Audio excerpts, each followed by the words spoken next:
Salam, selamat bertemu kembali dalam channel kita ini Langsung Sitorus yang mencoba merenungkan firman Evangelium yang akan dikhotbahkan di minggu yang akan datang, yakni untuk tanggal 3 September tahun 2023, minggu ke-13 setelah Trinitas dalam kalender gerejawi kita.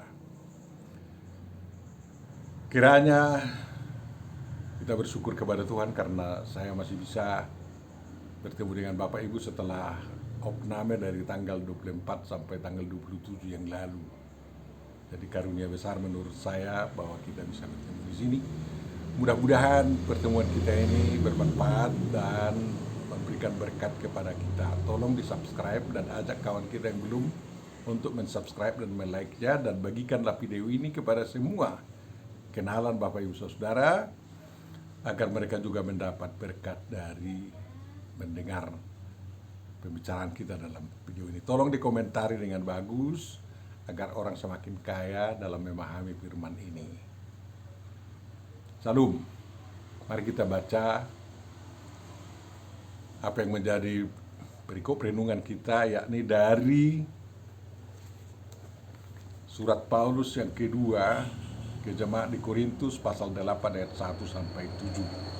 Mari kita baca.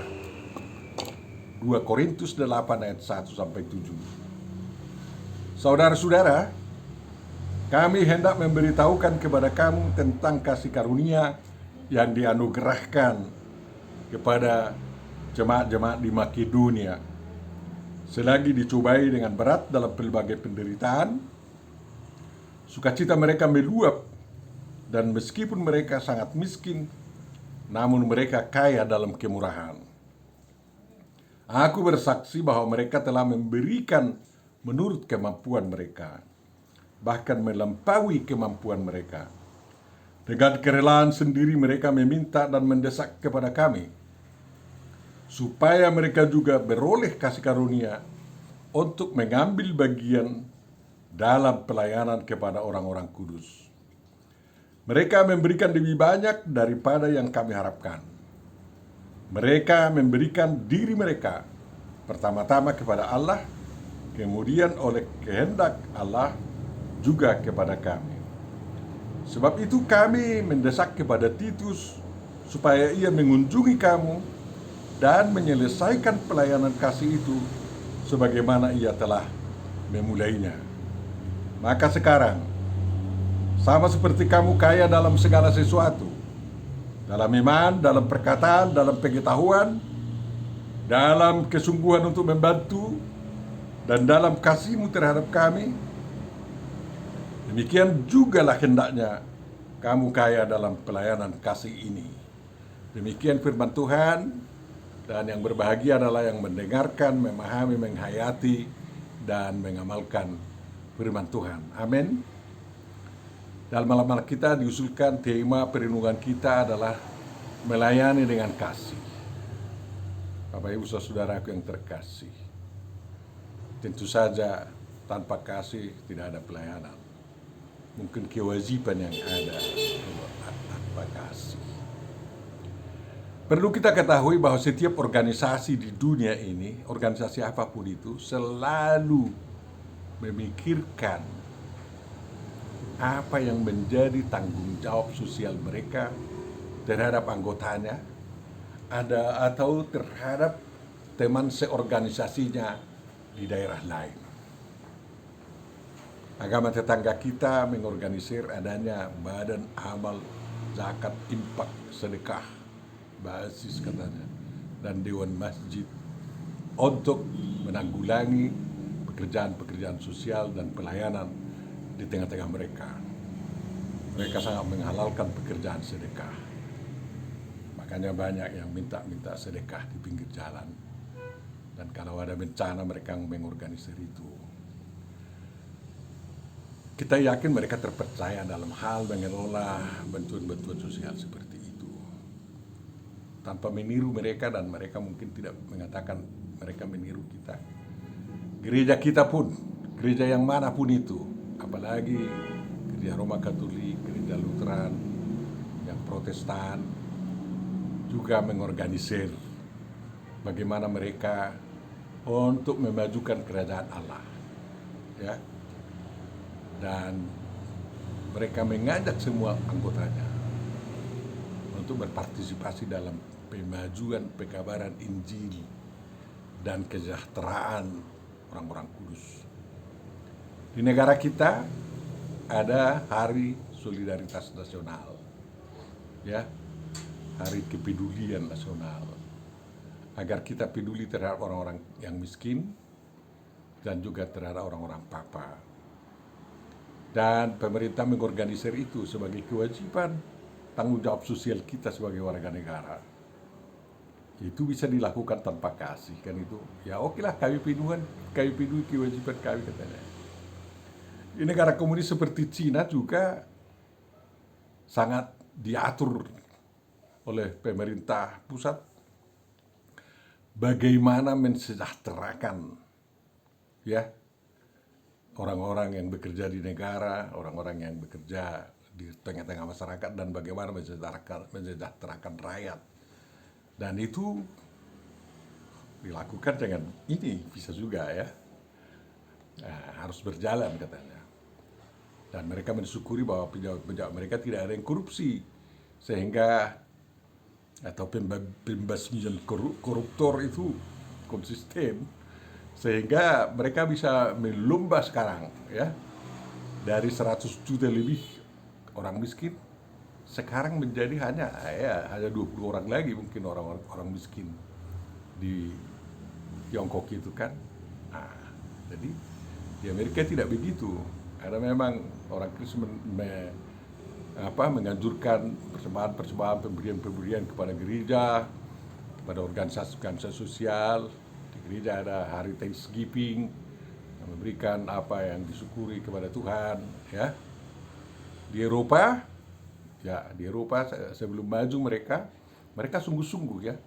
Bahkan sewaktu mereka mengutus pekabaran Injil ke Indonesia, mereka sangat giat mengumpulkan dana pendukung untuk pekerjaan penginjilan di seluruh benua, ya. Ada ke Afrika dari Jerman misalnya, ke Afrika, misionaris di Afrika, terutama Tanah Batak juga. Mereka dukung dananya. Ya sekarang setelah mereka maju, entah kenapa kekristenan merosot, dan yang diberikan kepada pekerjaan-pekerjaan diakoni di dunia ketiga, yang dikatakan dunia ketiga, sudah menjadi sisa-sisa daripada anggaran-anggaran mereka, kelebihan mereka lah, ya. Kalau di Korea, ya, seperti semangat di Eropa dulu sampai sekarang, ya, gereja di Korea itu sangat luar biasa mendukung pekerjaan-pekerjaan diakoni, dan juga mendukung pekerjaan-pekerjaan pekabaran Injil. Bahkan gereja-gereja di Korea lah sekarang yang paling banyak mengutus pekabar Injil ke seluruh dunia. Kita udah 170 tahun, ya, dimerdekakan oleh Kristus dari kungkungan dosa dan menjadi bagian kerajaannya. Belum ada berita bahwa kita betul-betul mampu membelanjai pekabar Injil ke seluruh dunia, kan, kayak gitu. Bahkan gereja-gereja sempalan lain yang lebih ligat di situ. Jadi pekerjaan itu dilakukan oleh kekristenan dalam memajukan kerajaan Allah itu. Dan tidak mungkin tercapai sekarang umat Kristen di dunia hampir mencapai lebih dari mencapai 2 miliar misalnya, kalau tidak pekerjaan diakoni tidak maju. Jadi orang Kristen itu dari sejak semula mendukung terus agar bisa pekabaran Injil dan kehidupan orang-orang kudus, yakni orang-orang yang bekerja untuk kerajaan Tuhan, dapat tertopang. Dan itu semangat itu harus kita teruskan, karena itu sudah dirintis oleh Paulus. Dan 1 Korintus, 2 Korintus berbicara mengenai pemberian jemaat-jemaat yang dirintisnya dan yang juga berdiri pada zaman muda-muda itu, ya, untuk memberikan dukungan dana bagi orang-orang kudus di Yerusalem. Mengapa orang-orang kudus di Yerusalem? Di Yerusalem itulah pertama sekali diadakan sinode gereja kita tahun 49, Dan Paulus ditentukan menjadi pekabar Injil bagi orang-orang Goim, orang-orang yang non-Yahudi, dan Petrus kepada orang-orang Yahudi dan non-Yahudi, dan Yakobus, saudara dari sudut perdagingan atau dari sudut kelahiran dari Maria, dari saudara Yesus kan. Yakobus itu menjadi pemimpin jemaat di Yerusalem. Oleh karena itu Paulus melihat bahwa pada waktu itu sebenarnya Yerusalem menjadi pusat kekristenan itu yang harus bergerak dan digerakkan, menyebarkan Injil ke seluruh dunia. Ya, makanya Paulus berulang kali ya datang ke Yerusalem, baru berangkat lagi sampai 4 kali perjalanan, dan terakhir berakhir di Roma untuk dipenjarakan, kan kayak gitu. Jadi di Yerusalem itu orang-orang kudus bekerja, tetapi tekanan yang sangat luar biasa dari kaum Yahudi kepada mereka sangat luar biasa juga. Orang-orang Yahudi di Yerusalem waktu itu berusaha keras agar kelompok ini tidak ada. Pada awalnya kan kita dengar Paulus juga ikut mau memusnahkan kekristenan atau para pengikut Yesus di Yerusalem. Tapi bersyukur kita pada awalnya itu bertambah-tambah orang, bahkan setelah pencurahan Roh Kudus lebih 3.000 orang masuk menjadi pengikut Yesus Kristus. Tetapi belakangan itu dalam perjalanan waktu mereka ditindas luar biasa, ditindas secara ekonomi, ditindas dari masyarakat, ditindas apa semua ya. Jadi dia dituduh sebagai pengkhianat negara terhadap Rom yang menjajah katanya, sehingga mereka sangat sulit dalam kehidupan untuk menjalankan pengembangan kerajaan Allah itu. Tentu saja pengembangan kerajaan Allah harus ditopang oleh kehidupan ekonomi yang memadai ya. Walaupun kita bersemangat dalam kemiskinan pun, dalam penderitaan pun, bahkan penderitaan kita itu menjadi alat atau sarana untuk mengembangkan kerajaan Allah, kerajaan Tuhan kita Yesus Kristus kan. Tetapi kalau tidak ada dukungan ekonomi, itu memang sangat payah. Dan Paulus melihatnya itu tanpa diberitahu oleh jemaat di Yerusalem itu, karena Paulus berkunjung ke sana dan melihat kehidupan mereka yang sangat merana, ya, terkucil dari masyarakat apa semua, bahkan ke pasar tidak boleh, mereka harus diam-diam untuk menghidupi mereka, ya, menyamar sebagai apa, sakit kali lah, sehingga Paulus digerakkan ya untuk peduli mereka. Itu pusat kekristenan kami, katanya. Pusat kerajaan Allah yang didirikan Yesus harus bangun. Ini Roma menjadi pusat kekristenan kita, dan Konstantinopel setelah kekristenan menjadi jaya kan, apalagi setelah Kaisar Konstantinus menjadi Kristen, sehingga Roma menjadi pusat kekristenan yang ditempati oleh Gereja Roma Katolik sekarang, dan Konstantinopel ditempati oleh Gereja Ortodoks ya, Katolik Timur lah itu namanya. Jadi Yerusalem menjadi tertinggal, tapi Paulus sebenarnya dalam semangatnya harus Yerusalem maju ya, harus bertahan hidup, harus mampu membuat keheranan ke dunia ini, walaupun mereka sangat ditekan ya, ditindas, toh mereka bisa hidup luar biasa. Itulah tujuan gerakan Paulus mengumpulkan sumbangan-sumbangan, pemberian-pemberian untuk menopang kehidupan jemaat orang-orang kudus di Yerusalem itu. Jadi dia perjalanan dan dia bicarakan itu ya. Dan Paulus termasuk orang yang terpercaya dalam menyalurkan pemberian-pemberian jemaat itu. Dan banyak jemaat-jemaat mula-mula itu ya memang harus dimajukan itu jemaat di Yerusalem. Ya, sehingga orang-orang di Makedonia itu, Berea, apa itu lagi, ya, Tesalonika, dan jemaat-jemaat yang lain yang bertebaran di Makedonia. Paulus kan bermimpi untuk bisa memberitakan Injil ke sana dan berhasil dan tumbuh, ya. Dan kita ketahuilah, gerakan kekristenan kita tidak lepas dari gerakan pelayanan diakoni sosial ya. Kalau pelayanan diakoni internal gereja kita lah itu. Pelayanan sosial, pelayanan menjangkau orang-orang di luar gereja kita lah sebenarnya itu, Bapak Ibu Saudaraku yang terkasih. Jadi pekerjaan itu adalah buah iman kita. Kalau gereja yang tidak berdiakoni sosial itu gereja yang mati itu. Jadi kalau memang kita sebagai gereja punya kantor pusat, ya dari mana mereka hidup kalau tidak jemaat-jemaat yang apa? Kehidupan orang-orang kudus yang bekerja di kantor-kantor pusat gereja itu harus ditopang oleh jemaat. Makanya gereja kita berlomba-lomba sekarang ya. Dulu sudah gereja yang mapan dengan sentralisasi keuangan. Nah, gereja kita sudah memulainya sewaktu saya menjadi bishop gereja. Gereja kita dan HKUP baru memulainya dalam periode ini kan. Dan mereka berhasil. Itu seperti dikatakan Paulus untuk menemukan keseimbangan ya. Keseimbangan kehidupan di pusat kekristenan kita dan kehidupan kekristenan di jemaat-jemaat. Memang banyak jemaat-jemaat kita yang miskin. Seperti di Makedonia ya. Banyak yang miskin. Tetapi semangat iman kita, semangat pengharapan kita, semangat kesetiaan kita kepada Yesus Kristus lah seperti di Makedonia itu mendorong kita untuk bisa bekerja sama, saling menopang, untuk menopang kehidupan orang-orang kudus yang memang berdoa untuk kita di kantor pusat gereja kita di Yerusalem, pusat kekristenan pada awalnya itu, ya. Dan memang sampai sekarang ya, jemaat di Yerusalem masih ada yang hidup kan.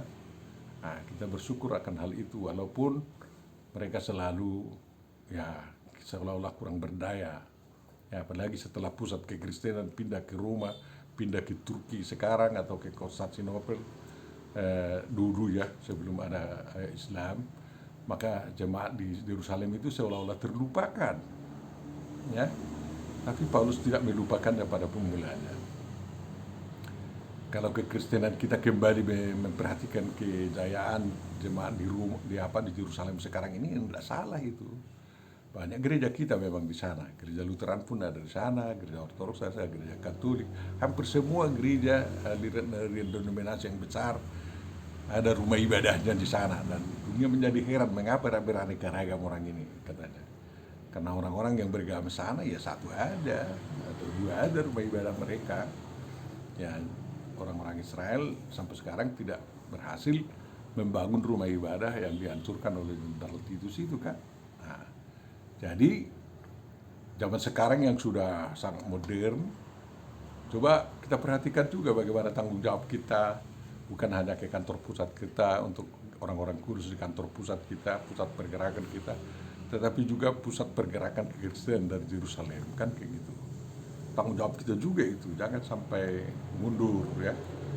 Dan itu terjadi juga. Bapak Ibu Saudara yang terkasih, ya Paulus memompa atau membangkitkan semangat jemaat-jemaat itu. Dan jemaat itu melihat itu tanggung jawab yang benar. Ya. Bahwa kemajuan kekristenan kita, kerajaan Allah yang diberikan Yesus Kristus harus digerakkan dari pusat permulaan itu. Yakni dari Yerusalem ke seluruh dunia. Ya oke lah. Dan itu disambut oleh jemaat di Makedonia. Dan setahun sebelum surat ini ditulis oleh Paulus, sudah dibicarakan di Korintus. Waktu Titus di sana, mereka meneringati ya, membicarakan tanggung jawab kita harus ada untuk jemaat atau orang-orang kudus di Yerusalem. Mereka mau, tetapi jemaat di Korintus ini sibuk bertikai, berkelompok-kelompok. Ada kelompok Kefas, ada kelompok Apolos, kelompok Tuhan Yesus, kelompok Petrus katanya. Sampai Paulus marah dalam suratnya, tidak ada, hanya Tuhan Yesus lah. Kita yang menyiram katanya. Tuhan Yesus menumbuhkan, Tuhan yang menumbuhkan. Sehingga harus bersatu kembali. Memang mereka mulai bersatu, tetapi dengan ada perbedaan-perbedaan perselisihan yang tidak bisa diselesaikan, walaupun tidak ada gunanya itu perselisihan kan. Dan mereka sulit untuk mengumpulkan dana kepada orang lain. Dan mungkin sekali mereka rajin ya, mengumpulkan dana untuk kelompok-kelompok mereka sendiri kan yang susah. Seperti gereja-gereja kita sekarang beraneka denominasi ini, semua kekristenan kita, kelompok-kelompok kita rajin mengumpulkan dana-dana untuk kelompok sendiri kan gitu. Untuk kelompok bersama tidak ada. Hanya satu Monas karena ya Roma karena sudah besar sekali ya memang mereka untuk mereka. Mungkin gerejamu tidak pernah memberikan sumbangan ke Roma kan untuk karitas mereka misalnya. Atau mereka juga tidak pernah berikan sumbangan kepada gereja kita. Bahkan saya pernah coba mengedarkan minta bantuan kepada gereja-gereja atau denominasi yang bukan atau yang di luar gereja kita, tidak ada yang menjawab. Nah, ini susah kan. Jadi bagaimana ya? Kita bangkitkanlah sekarang lagi. Ya. Jadi orang Makedonia itu menjadi patron bagi Paulus untuk kesediaan membantu orang-orang yang perlu dibantu dalam pekerjaan sosial dan pekerjaan diakoni terutama pelayanan diakoni. Dan itu pasti didorong oleh adanya kasih mengasihi walaupun tidak bertemu. Ya, saya sudah lihat di WA grup kita ada jemaat kita membangun di sana katanya. Ya, selamatlah, jemaat kita sudah dimulai di sana katanya kan. Tapi tidak ada aksi untuk memberikan bantuan. Hanya sampai 10 orang aja lah itu kan. Dan di kantor pusat, kita bangun kantor pusat, kita bilang memang ada agak berkumpul sekian miliar uang ya. Dan terima kasih ada seorang yang mau dengan keluarga itu sendiri membangun kantor pusat kuliah kita kan kayak gitu. Dan tetapi semangat ini ya, karena apa? Semangat berpelayanan diakoni dengan kasih itu tidak mempermiskin jemaat, tetapi semakin memperkaya. Karena siapa yang semangat akan semakin rajin mengumpulkan karunia-karunia dan berkat-berkat Tuhan itu untuk dikerahkan dalam rangka pengembangan kerajaan Tuhan. Memang semuanya harus berjalan dengan penuh haposan. Jangan sampai ada yang mengkorupsikan. Kebiasaan memotong kolekte untuk pekerjaan di pusat itu ditinggalkan lah itu kan. Sekian lah dikumpulkan 5 juta sekali kolekte, aturan ke pusat 2,5 juta, 1 juta aja lah kita kirimkan ke sana. Banyak orang memberi ke sana katanya lagi. Itu perbuatan yang salah dan harus kita katakan kalau kita doakan, jemaat doakan itu kita kumpulkan ke pusat segini, yaitu Yerusalem kita yang ada sekarang, ke pusat segini ya jujurlah disampaikan. Dan orang yang penitipannya jujurlah. Sekarang kita bersyukur agak sulit mengkorupsikan kan, karena sudah ada bank transfer langsung. Memang dititip-titip dengan orang habis ongkos, habis ini, itu penyakit selama ini kan. Sehingga yang aturan 100% sampai ke Yerusalem kita yang di Indonesia ini kan, di pusat gereja kita untuk orang-orang kudus menjadi tersisa ada 25%. Ya, itu dosa itu sebenarnya. Jadi ya banyak alasan dikatakan. Itu kan untuk mempedulikan pembangunan gereja kita katanya. Kami kan juga membangun. Ya, memang saya anjurkan agar kita gotong royong membangun. Hampir tidak didengar. Ya. Sekarang kita masih hanya mau berusaha untuk sentralisasi keuangan gereja kita. Itu penghalang besar bisa terjadi karena masih sangat meragukan bagaimana nanti tidak ada yang kembali uang itu sama kami lagi katanya. Jalop pun semua itu katanya lagi. Jadi kita harus bangun percaya, saling mempercayai. Jadi ya haposi oro de batahu, haposi de bataru, kodalus tadi haposi de bataru mengulat keulau ini. Kan ini ya, itu yang terutama kan. Jadi kita harus dipercayai Tuhan mengelola pemberian Tuhan itu, sama seperti Paulus itu. Walaupun dia miskin ya, pekerjaannya hanya mengerjakan kemah-kemah, tenda-tenda. Walaupun ada uang dari jemaat-jemaat tidak dihabiskan untuk kehidupan sehari-harinya, untuk perjalanannya enggak. Dia berdoa kepada Tuhan dan bekerja agar Tuhan menolong. Dan itu yang prinsip yang saya jalankan dalam pelayanan saya 40 tahun di kuliah kita kan kayak gitu. Dan ternyata hidup berkelimpahan. Ya. Berkelimpahannya ya cukup setiap hari lah. Setiap hari saya memberikan sumbangan kepada orang atau bantuan kepada orang. Setiap hari saya dibantu Tuhan. Ya itu luar biasa kan kayak gitu. sampai tidak ada tabungan untuk hari tua, kan kayak gitu. Kalau saya kayak gitu ya, nanti kalau saya mati, untuk apa ada uang penghambur-hamburan? Kalau saya mati ya dikuburkan aja. Sering saya katakan sama kawan, ya kalau saya mati di antara jam 8 sampai jam 12 pagi atau siang, dikuburkanlah jam 3 sorenya itu pula. Kalau mati saya antara jam 1 siang sampai jam 6 sore, dikuburkanlah besoknya, jangan sampai lewat jam 12 pagi siang. Karena tidak perlu ada uang habis. Ya, untuk pesta adat itu berikanlah kepada gereja untuk pelayanan Tuhan, ya. Karena jangan menjadi ajang korupsi itu. Karena kita harus kumpul-kumpul uang untuk memestakan orang tua yang sudah sahur tua. Ya saya sudah sahur tua, nanti harus berpesta-pesta katanya. Ya janganlah, karena saya tidak akan mulus ke surga oleh karena digondang-gondangi, karena di pesta-pesta, ditortor-tortori. Ya, kalau bersuka cita, silahkan aja. Ya jangan ada yang merasa terpaksa, kan kayak gitu. Kalau orang keluarga miskin, untuk apa dipaksa bikin pesta-pesta besar?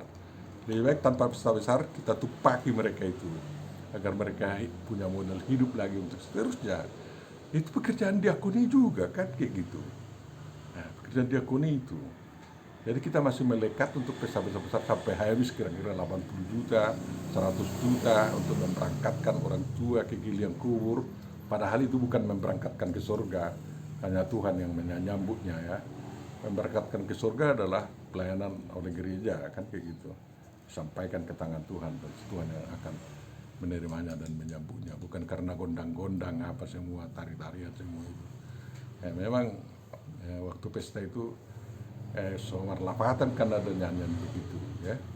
Somar lapatan katanya, tapi saya sudah berubah tungmar lapatan, kan. Karena untuk pelayanan diakoni sosial, makanya tungmar lapatan. Kalau orang Batak memang seperti dinyanyikan penyanyi itu somar lapatan memang itu. Setelah mati ya, ditortori, itu menari-menari apa sebut. Ya enggak berlapatan itu memang. Tapi waktu hidup kita berpelayanan sosial, berpelayanan diakoni, itu yang sangat membanggakan orang tua kita. Karena kepada orang tua kita juga harus pelayanan diakoni, kan. Apalagi kepada orang lain juga, ya, kepada jemaat kita. Banyak sekali tanggung jawab kita memang. Tapi bersyukurlah kita dilibatkan Tuhan ke situ. Sama seperti keinginan Paulus melibatkan jemaat di Korintus itu untuk pelayanan diakoni untuk Yerusalem. Ya. Sakit hatilah kalau jemaatmu atau keluargamu tidak dilibatkan dalam pelayanan diakoni. Ya. Harus tanyalah diri, udah berapa ya saya kasih 1 tahun ini untuk pelayanan diakoni. Pelayanan diakoni untuk panti-panti asuhan yang diasuh oleh gereja. Untuk pelayanan diakoni yang dilakukan oleh syarikat-syarikat saya. Mana yang lebih banyak? Kita berpelayanan sosial kepada syarikat-syarikat kita lebih banyak, kan kayak gitu. Itu enggak salah kita lakukan itu. Sebagai orang beradat, orang beragama, dua-duanya harus kita lakukan. Tapi kita lihat harus keseimbangan, kata Paulus, ya. Harus ada keseimbangan. Jadi yang di sana memperkaya kita, yang di sini memperkaya mereka, kan kayak gitu. Jadi ada keseimbangan ini, dan itulah kesejahteraan, ya. Dan kalau Jokowi merencanakan Indonesia sentris dan tidak lagi Jakarta sentris, dan mempedulikan kehidupan di desa-desa, itu pelayanan sosial oleh negara untuk ada keseimbangan, kemakmuran untuk semua rakyat. Gereja pun harus melihat itu. Harus ada keseimbangan di antara keluarga-keluarga yang satu jemaat, ya. Kalau ada yang kaya betul, maulah dia berdiakoni sosial kepada kawan-kawan jemaat yang lain, ya. Apa salahnya rupanya? Sekarang ini tidak cukup lagi. Oke lah, saya kasih seekor kerbau untuk kalian binda di situ, berpestalah kalian. Sekarang itu tidak cukup lagi, ya. Berpelayanan sosial itu apa? Berpelayanan diakoni itu. Kita lihat ada keluarga kita tidak bisa membangun ekonominya, kita tanya, kalau kita ada uang kita, mengapa ekonomi mocok-mocok itu, macet-macet, gak ada modal kupanya, dikasih berapa modalmu sekarang perlu? 5 juta, kasih 5 juta. Tapi sayang memang jangan seperti pengalaman saya kasih begitu aja, akhirnya yang menerimanya menghamburkannya dan tidak berjalan ekonominya seperti saya harapkan. Dan saya nilai itu merupakan suatu kesalahan saya juga, karena saya bimbing untuk membuat apa yang saya berikan itu menjadi kehidupan sejahteranya. Jadi hanya dia berpoya-poya setelah selesai diminta dari saya. Dan saya tidak pernah meminta pulang apa yang saya berikan itu memang. Nah, orang menuduh saya itu kebodohan itu katanya. Iya berarti saya menjadi miskin agar mereka menjadi kaya kan kayak gitu. Tuhan Yesus kan kayak gitu. Tuhan Yesus itu mau miskin agar kita kaya. Dan kalau kita kaya harus Tuhan Yesus juga kaya kawan. Ya, bagaimana agar Tuhan Yesus kaya ya kawan-kawan kita yang miskin itu kita perhatikan juga. Itu enaknya menjadi pengikut Yesus Kristus kan. Jadi biasanya di dunia ini orang miskin yang membangun kehidupannya secara bersama-sama akan sukses besar. Karena semuanya saling terpercaya. Ya janganlah kita bentuk waktu itu kredit union modifikasi semuanya dihabiskan uang oleh pengurus-pengurusnya. Ya kita bikin kredit union dihabiskan pengurus apanya. Itu tidak terpercaya kan. Ya, padahal itu pelayanan diakoni sosial kan kayak gitu. Jadi mentalitas yang sebegitu harus kita rombak, harus kita rubah. Apabila kita memang pengikut Yesus Kristus harus menjadi orang terpercaya. Seperti dikatakan Paulus, kalau kau sekarang ini kaya dalam segala sesuatu, dalam iman, dalam perkataan, dalam pengetahuan, dalam persungguhan untuk membantu, dan dalam kasihmu terhadap kami, kata Paulus, juga dalam pelayanan kasih ini harus kita ini betul-betul mau rela dan terpercaya. Dan orang yang menerima pelayanan diakoni pun harus terpercaya. Jangan percuma yang diberikan itu. Memang sumbangan-sumbangan ke Yerusalem itu disampaikan oleh Paulus dan gereja-gereja yang lain, tetapi oleh karena ngirinya kehidupan di tempat di negeri di Yerusalem waktu itu seolah-olah tidak nampak apa yang diberikan itu bukan dikorupsikan mereka, tetapi itu menopang pergerakan hidup mereka yang bekerja di bawah tanah. Karena mereka harus bekerja di bawah tanah kan. Mereka dilili, dihancuri Bapak Ibu Saudara yang terkasih.